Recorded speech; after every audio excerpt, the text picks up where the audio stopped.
여러분 안녕하세요. 조선대학교 박현주입니다. 여러분 주변에서 과학기술 변화를 유심히 그리고 구체적으로 찾아볼 기회를 가지셨나요? 과학기술의 발달과 더불어 영화산업도 발달했지요. 위키백과의 정의에 따르면 영화는 순간을 기록한 장면을 연속적으로 촬영하여 기록한 동영상을 음성과 함께 편집하고 어떤 내용을 전달하게끔 꾸며서 만든 영상물입니다. 영화는 카메라의 필름, 조명, 사운드, 무대, 편집 등 근대 과학기술의 급진적 발달이 가져다준 기계공학적 표현 도구를 이용한 종합적 예술 장르입니다. 2009년 개봉한 스페인 영화 아고라를 보셨나요?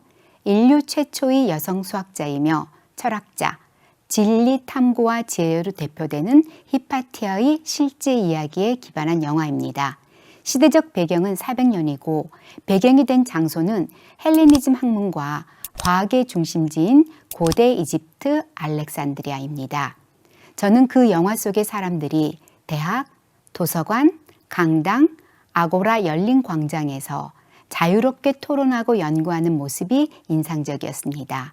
히파티아의 아버지 테오는 알렉산드리아 대학교의 수학과 교수였습니다. 아버지 테오는 히파티아에게 항상 다양하게 생각하고 또 생각하라고 하였습니다. 왜냐하면 틀리게 생각하는 것이 오히려 아무것도 생각하지 않는 것보다 낫다라고 생각했기 때문입니다. 틀리게 생각하더라도 다양하게 생각하고 또 생각하라는 이유겠지요. 그 당시 히파티아는 수학 강의와 천문학을 즐겼고 자연현상을 종교적으로 해석하는 것에서 벗어나서 지구와 태양의 관계, 지동설과 중력, 지구의 공정 등과 관련된 과학적 사실의 진실을 밝히고 싶어 했습니다. 히파티아의 수학자, 철학자로서의 명성은 몇몇 철학자로부터 여러 차례 구원을 받았지만 히파티아는 나는 진리와 결혼하였다 라고 대답하였답니다. 안타깝게도 진리와 결혼하였지만 히파티아는 지구와 태양과 관련된 진실을 밝히지 못한 채 죽음을 당했습니다. 히파티아가 밝히고 싶어 했던 지구의 형태, 모양은 1958년 7월 28일 발족한 미국 항공우주국 나사가 찍은 아름다운 지구 사진으로 명백하게 밝혀졌습니다. 우리의 아름다운 푸른 지구입니다. 인공위성은 공 모양의 지구 위에서 우리에게 지상과 하늘의 이야기를 들려줍니다. 중세 유럽의 성직자 프란시스 고드윈은 1638년 달나라 인간을 발표하고 달나라 유토피아에 빗댄 세대를 풍자했습니다. 달나라 인간은 당대 과학기술 수준의 여건상 가짜 과학에 머무를 수밖에 없었지만 달나라 인간은 작품 속에서 코페르니쿠스의 학설을 지지하고 무중력 개념을 정격하는 시도가 있었다고 합니다. 달나라 인간 체계 표지를 보면 인간이 새를 타고 달나라로 날아가는 것이 보이지요. 아폴로 11호는 인류 최초로 달에 착륙한 유인 우주선입니다. 아폴로 11의 탐사 성공으로 미국의 대통령 존 F 케네디가 주장했던 1960년대가 지나기 전에 인간을 달에 착륙시키는 것이 성공하였다고 합니다. 달나라 인간 고드윈이 인간의 상상력을 동원하여 새를 타고 우주, 달 여행을 했다면 그로부터 300년 후인 1969년 7월 20일 아폴로 11호는 과학기술의 힘으로 달나라에 성공적으로 착륙하였습니다. 2015년 개봉한 영화 마션은 영화의 주인공 와트니를 구조하기 위해 RS-4팀이 약 4년이 지난 후에야 화성에 도착한다고 하는데 와트니에게 남아있는 식량은 약 300일가량의 식량만이 전부입니다. 이에 식물학자인 와트니는 화성기지 내에 감자를 재배하여 식량난을 해결하고자 합니다. 여러 도구를 활용하고 온갖 과학 지식을 총동원하고 폭발로 몸을 튕겨 나가는 등 여러 가지 고군분투 끝에 성공적인 연소가 이루어져 감자 싹이 돋아나고 성장한다는 이야기입니다. 미국 항공우주국 나사는 페루 리마의 비영리 연구단체인 국제감자센터와 공동으로 페루 지역에 화성의 토양과 유사한 조건의 실험을 만들어서 감자를 재배하는 실험을 진행하고 있습니다. 화성의 흙과 가장 비슷한 것으로 알려진 페루 남부 팜파스 사막에서 가져온 흙을 사용하고 화성의 대기와 유사하도록 이산화탄소 비중을 높여 실험하면서 화성에서 감자를 재배하는 것이 진짜 가능한지를 연구하고 있습니다.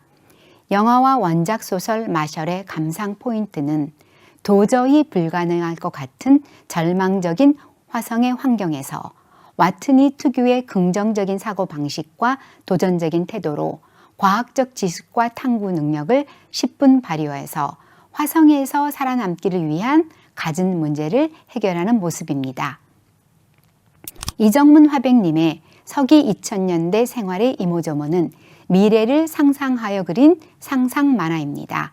1959년 우리나라에서는 국산 치약이 최초로 만들어졌고 그런 국산 치약을 만들었던 라키화학에서 또 최초로 국산 라디오를 선보였습니다. 그 당시 먹고 살기 힘들었던 사람들은 국산 라디오의 존재를 그다지 인정하지 않았다고 합니다. 그런데 판로는 예상하지 못한 다른 곳에서 뚫렸습니다. 바로 농어촌 라디오 보내기 운동입니다. 내가 보낸 라디오가 풍년가를 들려준다 라는 구호 아래 라디오가 없던 농어촌으로 도시의 라디오 보내기 운동을 진행한 것입니다. 이 운동이 시작된 1년 만에 라디오의 보급량은 13만 대로 늘었습니다. 이를 통해 라디오는 점차 우리나라 국민의 생활 속으로 파고들 수 있었습니다. 1966년에는 우리나라의 최초로 흑백 텔레비전이 등장하였습니다. 당시 일반 가정에서 텔레비전을 사기 위해서는 정말 큰 결심이 필요했습니다. 왜냐하면 텔레비전의 가격이 회사 직원의 1년 연봉과 맞먹는 수준인 쌀 27가마의 가치였기 때문입니다. 그러나 텔레비전에 대한 사람들의 욕구와 수요는 상상 그 이상이었습니다. 그리하여 텔레비전의 인기를 감당하지 못해 공개 추첨을 통해 판매할 정도였다고 합니다. 참고로 텔레비전은 1920년대 후반에 처음으로 등장하였는데 우리나라에서는 1960년대 등장하였다 하니 다른 선진국과 비교해서 약 40년 정도 늦었다고 볼 수 있겠습니다. 그와 같은 1960년대에 이정문 화백님은 2000년대의 미래 생활을 상상하면서 만화를 그렸습니다. 화백님이 1965년에 상상한 2000년대의 생활은 현재 우리 생활과 얼마나 차이가 있나요? 이러한 상상은 얼마나 현실로 만들어졌을까요? 서울대 홍성수 교수님께서는 이정문 화백님의 서기 2000년대의 상상 만화 속의 생활이 얼마나 이루어졌는가를 설명하였습니다. 전기 자동차, 로봇 청소기, 태양열 주택, 스마트폰, 전자책, 원격 강의 등 현재 우리가 생활하고 있는 삶의 많은 것들이 상상되었던 것입니다. 과학기술은 인간의 상상을 현실로 만들고 인류 문명의 발달에 기여하는 도전과 기적을 만들어가고 있습니다. 21세기는 창조와 문화의 시대로 창의성과 상상력, 과정적 지식과 감성적 기능이 더욱 강조되는 시대입니다.